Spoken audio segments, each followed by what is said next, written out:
Assalamualaikum warahmatullahi wabarakatuh, teman-teman. Kita jumpa lagi di Neras Suara Institute, sebuah channel yang memiliki tujuan untuk berbagi informasi, menerima informasi dari teman-teman terkait apapun, terkait kehidupan sosial, yang semoga ini menjadi satu perjumpaan yang memberkahi kita semua dan membawa dampak manfaat kepada kita semua. Oke, di pertemuan kali ini saya ingin sharing kepada teman-teman terkait bagaimana mewarnai kehidupan anak, mewarnai kehidupan buah hati kita. Kenapa kok kemudian ini menjadi sangat penting? Karena kondisi saat ini, teman-teman, perubahan sosial yang begitu cepat, kemudian perubahan mental yang tentu berbeda dengan masa waktu kita lahir dulu, itu menjadi satu alasan penting kenapa kita harus terus mengupgrade cara ya, bagaimana menempatkan atau memposisikan anak kita agar senantiasa beradaptasi dengan lingkungan yang baru nantinya, karena rentan waktu yang berbeda, perkembangannya yang berbeda dengan kita, sehingga kita harus terus belajar sebagai orang tua. Jadi memang tidak ada kurikulum tertentu untuk menjadi orang tua, tapi paling tidak kita dapat membaca bagaimana kondisi yang kemudian menuntut kita sebagai orang tua belajar menjadi pendamping, membersamai proses tumbuh kembangnya anak. Oke, yang pertama harus kita pahami, harus kita dudukkan bersama bahwa anak ini adalah anugerah, bahwa anak itu adalah titipan atau amanah dari Allah Subhanahu wa Ta'ala, dari Tuhan yang Maha Kuasa, yang artinya anak itu harus menjadi tanggung jawab kita sebagai orang tua. Kalau sudah menjadi tanggung jawab, berarti anak itu harus dijaga.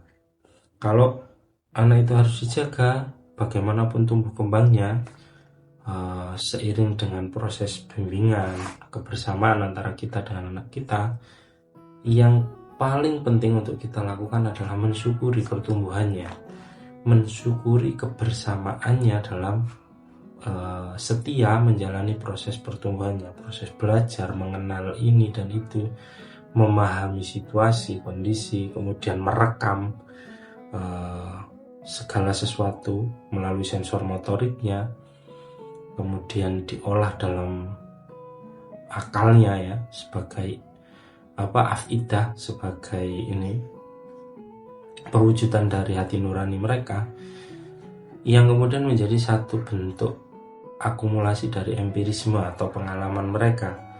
Ternyata unik yo pertumbuhan anak-anak itu. Keunikan itulah yang kemudian harus kita syukuri. Itu yang pertama. Yang kedua,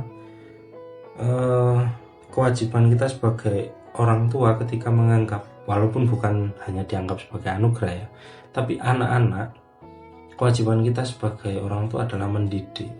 Nah, mendidik ini yang kemudian nanti bukan hanya mengajari anak berhitung, menulis atau apapun, tidak, tapi paling tidak mengajari anak kita atau mendidik anak kita untuk bertanggung jawab atas apa yang kemudian mereka pilih, bertanggung jawab atas apa yang kemudian mereka hadapi, bagaimana menentukan sikap atas apa yang mereka temui, kira-kira begitu. Nah, ini yang kemudian masuk dalam tahapan mendidik anak, membersamai anak. Tapi di satu sisi anak itu juga menjadi satu hiasan, menjadi kalau dianggap anak itu sebagai kudo gitu atau penggoda gitu, itu juga sangat riskan ya. Tapi memang kenyataannya begitu. Itu menjadi bagian dari kita belajar memahami proses kita ketika mendidik seorang anak. Jadi ada kalanya anak ini menjadi satu anugerah bagi kita, yang kemudian bagi kebanyakan orang anak ini nanti mengangkat derajatnya, derajat orang tua maksudnya, kemudian membahagiakan orang tuanya. Bahkan dalam satu hadis dijelaskan salah satu amal yang tidak putus itu adalah anak yang soleh dan solihah. Jadi amal jariah yang tidak putus selain amal jariah, sodaqah jariyatun, itu adalah anak yang soleh dan solihah. Itu yang tidak putus. Artinya apa? Di satu sisi anak kemudian menjadi anugerah bagi kita sebagai orang tua karena kelahirannya, karena potensi yang mereka miliki, karena kepiawaian, karena keunikan, karena afidahnya tadi. Tapi di satu sisi anak juga menjadi satu tantangan bagi orang tua untuk mengupgrade terus nih kualitas orang tua, kualitas sebagai personal atau sebagai pribadi orang tua yang tugasnya adalah mendidik dan membersamai anak itu tadi. Walaupun tugas spiritualnya adalah mendoakan setiap selesai sholat atau apapun, membagi afirmasi-afirmasi positif bagi perkembangan anak. Karena begini, anak sebagai manusia yang lahir, kita juga yang lahir ini adalah khalifah, adalah wakil Tuhan, adalah macam-macam. Kita bisa memaknai khalifah itu pemimpin, bisa juga dimaknai sebagai penguasa zahir dan batin, kira-kira begitu.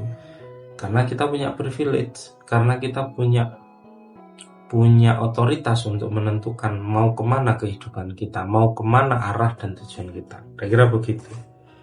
Nah, akan tetapi manusia sebelum menuju pada khalifah ini prosesnya panjang. Dalam perspektif pribadi saya ya, manusia itu ketika bayi lahir, sebelum menjadi manusia, mereka mengalami proses-proses yang sifatnya adalah menerima pengetahuan, menerima pengalaman-pengalaman yang kemudian diolah di dalam pola pikirnya, di dalam otaknya, sehingga berbentuk produk yang kemudian itu adalah ilmu pengetahuan, produk yang berupa kesiapan mereka menjalani kehidupan, kira-kira begitu. Sehingga ketika siap menjalani kehidupan, disitulah mereka berproses menjadi manusia. Nah, ketika menjadi manusia dan kemudian menjadi khalifah, maka yang perlu kita garis bawahi ternyata proses belajar itu memang tidak ada henti-hentinya. Jadi dari bayi yang lahir kemudian sampai menjadi dewasa, sampai menjadi manusia, kemudian dalam tanda kutip menjadi khalifah bagi dirinya sendiri, itu adalah proses belajar ternyata.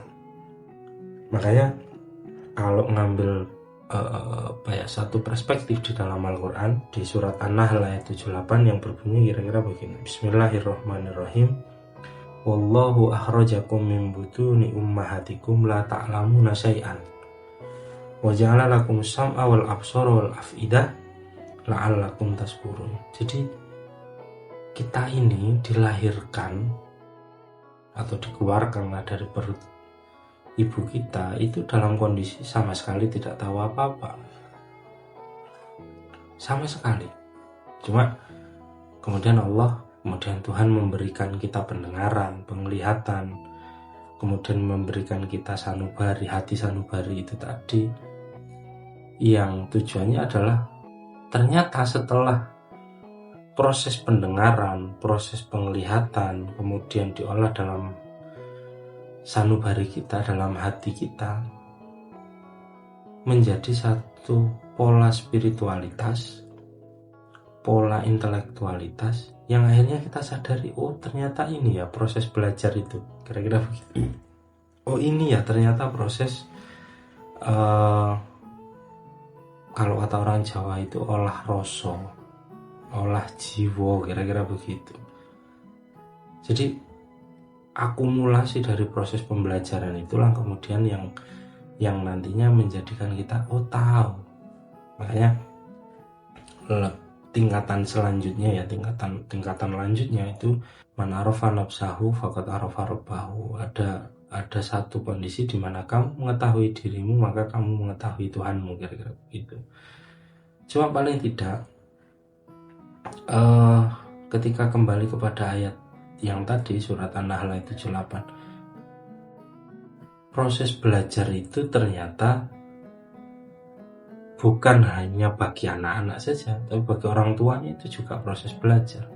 Jadi ada kesalingan antara orang tua dan anak. Orang tua mempelajari bagaimana kehidupan anak, bagaimana prosesnya sehingga menjadi dewasa, menjadi manusia yang siap untuk menghadapi kehidupan, kontestasi kehidupan dan lain-lain sebagainya. Tapi di satu sisi si anak juga mempelajari atas apa yang diterima dari orang tua itu. Nah itu kan seperti apa ya? Seperti cokro manggilingan, seperti lingkaran gitu, yang tidak ada putusnya. Kita sebagai orang tua belajar untuk memahami anak, anak belajar untuk memahami apa yang dia terima dari orang tuanya. Kira-kira begitu. Jadi tidak ada secara status orang tua lebih pintar dari anak atau sebaliknya, itu tidak ada. Makanya Ki Dewantara itu meneguhkan dalam falsafah pendidikan itu, ing ngarsa sing tulodo, ing madya mangangkasa tuturi handayani. Itu kalau kita artikan dalam tanda kutip secara bebas ya, ing ngarsa sing tulodo, ketika posisi kita di depan, tujuannya sebagai orang tua kita memberikan contoh terhadap anak. Tapi ketika kita posisinya sepadan, ing madya mangangkasa, kita bekerja sama nih menentukan sikap atau tanggung jawab seperti apa gitu. Karena ini posisinya sama-sama belajar. Tuturi handayani, ketika itu dijalani bersama-sama, maka yang lahir adalah ilmu pengetahuan dan kesadaran. Untuk melahirkan kesadaran itu butuh proses panjang tentunya. Butuh butuh effort, butuh usaha, butuh menarik diri, butuh misalnya lari butuh kebat, butuh cepet, kadang butuh lambat, butuh ngerem, butuh ngegas, ngono kuwi. Jadi kalau kita lihat dari proses kita mendidik anak, itu sebenarnya bukan anak yang belajar, tapi kita yang belajar. Anak hanya menerima, karena anak itu ibaratnya tong, dia menerima itu berbagai air, apapun yang masuk ke dalam tong itu diterima. Seleksinya kapan? Seleksinya adalah akumulasi dari olah rasa anak itu sendiri. Dan itu tergantung bagaimana orang tua memberi contoh itu tadi. Nah, setelah kita menyadari bahwa anak itu akan menjadi manusia dan anak itu akan menjadi khalifah, dan prosesnya sudah dilalui, dalam artian dilalui itu kesadaran seorang anak itu sudah muncul, maka ada proses belajar yang harus dilalui, yakni memberikan contoh. Jadi bukan hanya menyuruh tuh. Jadi tugas orang tua itu memberikan teladan sebenarnya, bukan menuntut ya. Meneladankan nilai kehidupan, meneladankan nilai perjuangan, meneladankan berkorban, kepekaan, simpati, empati gitu terhadap anak. Karena ini, anak itu mencontoh apa yang dia lihat. Mencontoh apa yang dia lihat. Jadi bukan instruksi, bukan lagi disuruh ini dan itu, bukan, tapi mencontoh, memberikan contoh. Itu artinya kita juga belajar nih posisinya sebagai orang tua, itu kita juga belajar. Dan betul kata Nabi, belajar itu tidak ada batasnya. Makanya kenapa belajar itu hukumnya wajib? Iya, karena nggak enak lulus ya gitu. Manusia itu nggak ada lulusnya, prosesnya itu nggak ada lulusnya. Makanya jangan pernah berharap sesuatu dari anak Jangan berharap sesuatu dari seorang anak yang kemudian dijadikan satu poin penting atau satu poin unggulan kompetisi, kira-kira begitu, yang akhirnya bukan lagi pada menyadari proses perkembangan anak, tapi mendesain, membonsai anak-anak itu menjadi sesuatu yang kita inginkan. Kan ini eman gitu. Maksudnya eman di sini adalah kita ini sebagai orang tua dituntut untuk mempelajari proses perkembangan anak. Ya kita ajari, kita didik, kita arahkan. Bahasanya orang Jawa itu yo digondeli, yo diculno. Jadi seakan-akan dikotomi itu, tapi pemaknaan itu sangat dalam. Maksudnya anak itu akhirnya diberi keleluasaan untuk menentukan apa yang menjadi pilihannya, dan dia memahami resiko dan tanggung jawab atas pilihannya. Sedangkan orang tua, sedangkan kita nih, itu belajar untuk menerima dan kemudian belajar untuk mengarahkan, kira-kira kamu sepakat nggak dengan pilihanmu, kira-kira kamu ngerti nggak resiko atas apa yang kamu pilih. Jadi sama sekali tidak ada kemudian kamu harus seperti ini karena kamu harus membanggakan orang tua dan lain sebagainya. Proses membanggakan itu akan seturut dengan apa yang kemudian dilakukan oleh anak sebenarnya. Dari afirmasi tadi, dari akumulasi pengalaman, dari pengetahuan yang dia terima, itu secara alamiah akan seperti itu. Jadi tanpa kita tuntut anak itu untuk menjadi yang harus membawa nama baik keluarga, pasti anak-anak akan prosesnya juga seperti itu. Wis mesti membawa nama baik itu. Artinya ada rasa malu yang kemudian, wah ini kalau cacat keluarga bahaya nih gitu. Pasti ada itu. Tanpa tanpa dituntut dan lain sebagainya. Yang terpenting adalah kita memberikan tadi itu, mengisi tong di dalam tubuh anak itu dengan memberi contoh, bukan menginstruksi. Oh begini nih yang baik nih, kalau ada lantai kotor ya disapu, dipel, kira-kira begitu. Buang sampah pada tempatnya. Kadang hal-hal yang kecil itu tidak dipikirkan karena terlalu kecil itu, nggak tampak gitu. Tapi justru yang besar itu lahir dari hal-hal yang kecil yang itu dirawat, kira-kira begitu teman. Nah, proses selanjutnya adalah memberikan bekal pengetahuan. Ini penting, bekal pengetahuan tentang apa? Apapun, pengetahuan sosial, pengetahuan spiritual, pengetahuan religius. Bahkan kalau kita mampu dalam pengetahuan yang lain, language misalnya, bahasa, nggih monggo-monggo saja. Karena itu akan menjadi bekal anak-anak untuk menjalani proses kehidupan. Nah, dari bekal pengetahuan itulah terus kemudian digodok dalam pendidikan keluarga misalnya, kemudian dipadukan dalam lingkungan pendidikan formalnya, kemudian di lingkungan sosialnya, nanti pasti akan ketemu secara alaminya tuh anak-anak mau kemana nih arahnya, bahwa proses anak-anak berkembang itu ternyata lahir dari apa yang kita contohkan, apa yang kita berikan, kemudian oleh anak-anak itu diolah dari pengetahuan yang mereka terima dari lingkungan di luar keluarga. Jadi setiap anak yang dilahirkan itu adalah dalam kondisi fitrah, dalam kondisi suci. Jadi orang tuanya bertanggung jawab atas kesucian itu, orang tuanya bertanggung jawab atas kealamian itu, kira-kira begitu.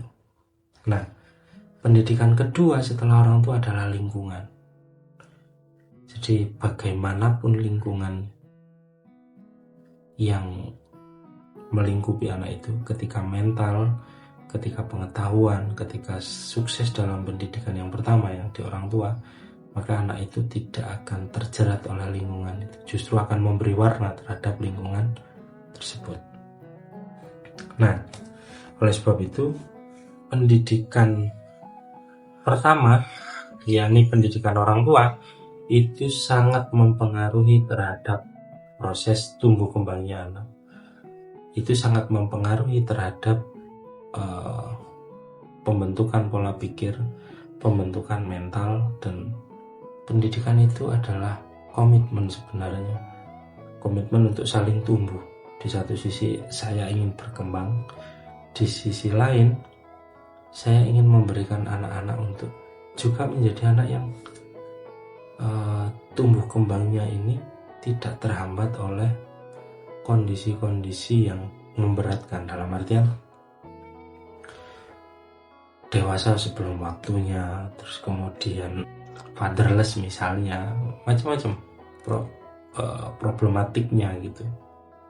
Tapi komitmen yang harus kita jaga adalah kita sama-sama belajar nih. Orang tua belajar untuk memahami si anak, anak-anak belajar untuk meramu apa yang dia dapatkan dari teladan, pengetahuan, dan lain sebagainya. Menghadirkan Tuhan dalam setiap proses mendidik anak, membesarkan, dan lain sebagainya. Karena kita tidak bisa keluar dari pendekatan spiritual itu. Nah, di dalam diri manusia ini kan ada olah rasa, olah jiwa, dan olah karsa itu. Kita itu diberi 3 hal ya, pendengaran, penglihatan, dan hati nurani untuk berpikir. Jadi bukan hanya dengan otak, tapi dengan hati nurani yang kemudian diramu menjadi satu pengetahuan. Pengetahuan itulah yang kemudian melahirkan tanggung jawab, kepekaan, kepedulian, dan lain sebagainya. Lebih lagi menjadi satu keberpihakan. Jadi tahu mana yang benar, mana yang salah, iki pantes, iki ora, dan lain sebagainya. Nah, yang terakhir adalah ya anak itu, kita ya sebagai anak juga punya tong kerinduan sendiri, punya wadah kerinduan sendiri yang kadang kosong, tiba-tiba kadang penuh, kadang hanya separuh, dan lain sebagainya, sehingga kita rindu terhadap orang tua kita. Pun juga demikian, kalau kita sudah punya anak, apa yang kita rasakan terkait kerinduan, anak-anak juga merasakan. Oleh sebab itu sebagai orang tua, jangan sampai tidak mengisi tong kerinduan itu. Sebagai orang tua, kita sama-sama belajar. Saya juga demikian, masih perlu banyak belajar, masih perlu banyak hal yang harus saya terima, sehingga menjadi modal untuk terus belajar, meningkatkan kualitas diri dalam mendidik atau membina keluarga, membersamai anak-anak, dan tidak menjadi orang yang sembrono dalam mendidik anak. Itu saja. Karena kadang dari kesembronoan itulah, dari egoisme kita itulah, anak-anak itu justru tidak lahir atau tidak berproses secara fitrah, tapi justru berada di bayang-bayang atau di bawah bayang-bayang kita.